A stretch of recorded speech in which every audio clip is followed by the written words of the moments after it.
Welcome to the WRAL Daily Download. I'm your host, Amanda Lamb. 3 Cumberland County middle school students were treated and released from Cape Fear Medical after eating gummies on a school bus. It's not clear whether the gummies were infused with CBD, THC, or something else. The Sheriff's Department is investigating. WRAL's Fayetteville reporter Gilbert Baez is covering the story and joins me to share what he's learned about the incident. Gilbert, welcome to the program. Thank you so much, Amanda. Good to be here. So first of all, walk us through what happened this morning. I'm talking to you on Wednesday afternoon, and this happened this morning on the school bus, and who was involved? Well, the way it came to me was there was a parent who was concerned, and the initial report said that dozens, maybe hundreds of students had eaten some gummies on a school bus, and ambulances are over at the school carting students away. That just was not the case. That was a rumor that circulated on social media. So when I looked into it, we found out after talking with law enforcement and with school leaders that there were only 3 students. There were 2 male students and a female student who were all in 8th grade, all on the same school bus, who had ingested the gummies while they were en route to school. When they got to school, they became sick and reported that to the SRO. What is the school saying about the incident so far? Well, the school has not said much about it other than when they saw the fact that there was so much conversation about it on social media. The principal, Tina DeGallio, decided to send out a robocall. So she alerted parents, first of all, this did not involve dozens of students. It's just a few students.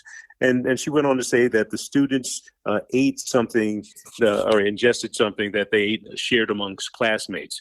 And then she wanted to let the parents know that they have the situation under control and that the students, the 3 students, were transported to the hospital for treatment. Okay, well, we will talk more about this after the break. Welcome back to the WRAL Daily Download. So I know you've been talking to the sheriff's office. They are investigating. But at this point, we really don't know what was in these gummies, right? That's right. And, these gummies, you can purchase them over the counter. I don't know if they're legal for junior high school students to purchase, but they could contain THC or CBD, which is both a derivative of marijuana.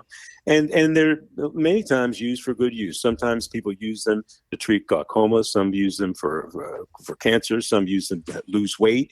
So unless they're misused, just like any other drugs, they are fine to eat. But if you eat more than you're supposed to eat, that's when it becomes an issue. So we don't know how many gummies the kids ate. We don't know if they contain THC or CBD.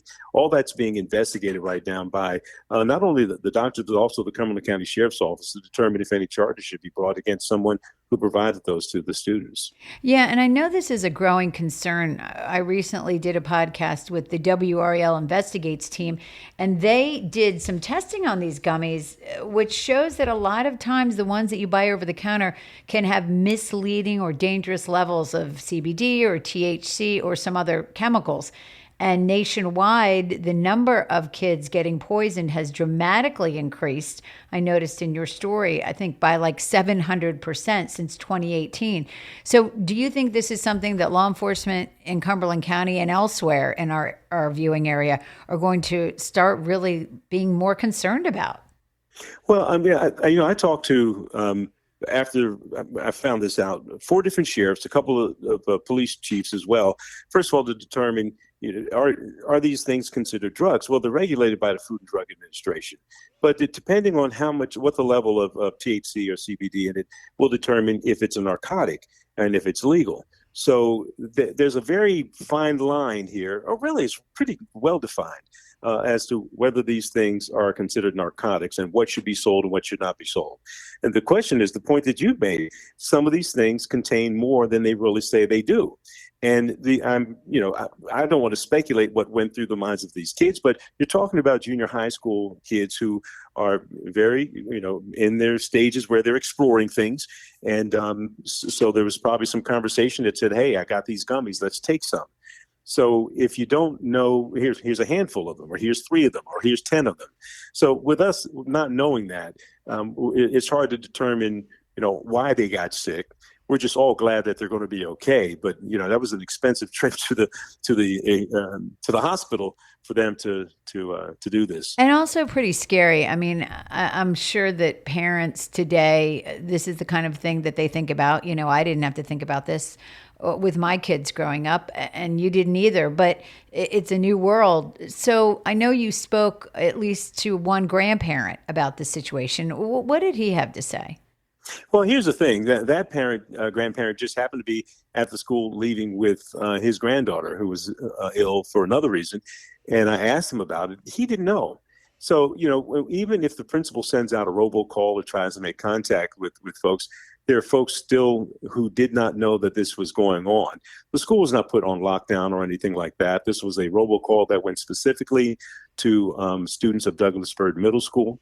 And if you didn't get it, you didn't know that it was going on. He was shocked when I told him what had happened. And I asked his daughter, was she aware of it? She was not aware of it either.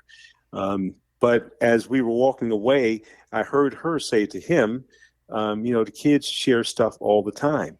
So that statement itself is kind of scary.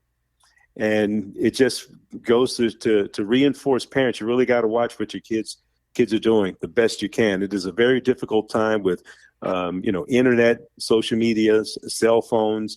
There's just so much that kids do right in front of us that, they could be ordering something while they're eating dinner and you don't have a clue. So we have to be vigilant with our kids. Yeah, I was going to say, what is your takeaway here? I know you're a dad and you're also a grandfather. What's your takeaway about, what parents need to be talking to their kids about?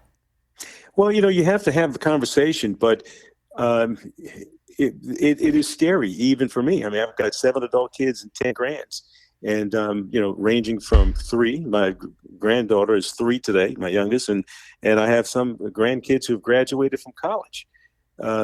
It is a different world out here right now. You have to put it in God's hand, and you also just have to have some good dialogue. There's this commercial, I don't know if you've seen it on TV, where this guy is trying to talk about vaping, because vaping is such a big deal now.